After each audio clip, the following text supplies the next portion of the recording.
Hey guys, I just wanted to show you guys a comparison between the iPhone 5S all the way down to the 2G. Now I have done a video like this last year with the release of the original iPhone 5 and I really liked this, so here we go.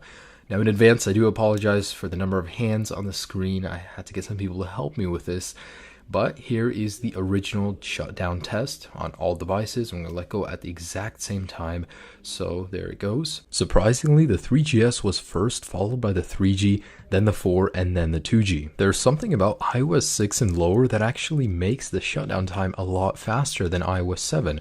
Although all devices on iOS 7 shut down at the exact same time, which makes me think, what did they change? And in a second here, they should all be turning off at the exact same time. Now, while performing the boot up test, I just want to let you guys know it's important to notice that from the 5S and to the 2G, there's a massive difference in processing power and RAM, obviously.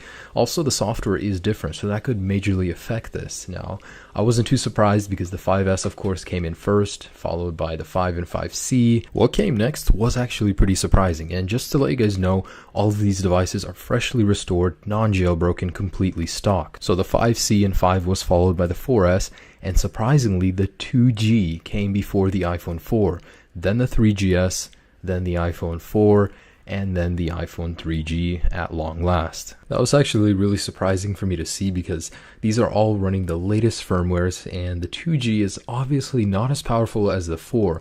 It's just the booting sequence and the way it works probably was changed in iOS 7, so that could be at fault. Now for the last couple of tests, I'm going to load reddit.com and apple.com, and the 5S is almost instantaneous. Thanks to the extra processing power and the new Wi-Fi capabilities, it's an amazing web browsing device, and it goes downhill from there to the 5C and so on. Just to confirm, all applications have been closed in the multitasking bar where applicable, and we're just going to go ahead and load reddit.com. And here we go. So this is reddit.com, launched on all devices at the same time. The 5S is king in this test as well as all others. Then comes the 5, then the 5C, then the 4S, and then the 4, and so on. So what did I learn doing these tests?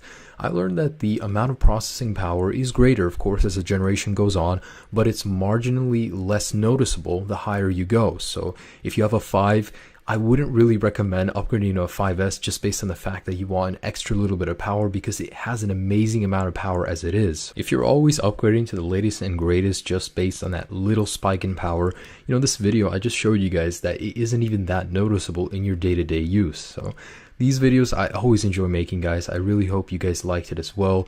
Have a great day, guys. Peace.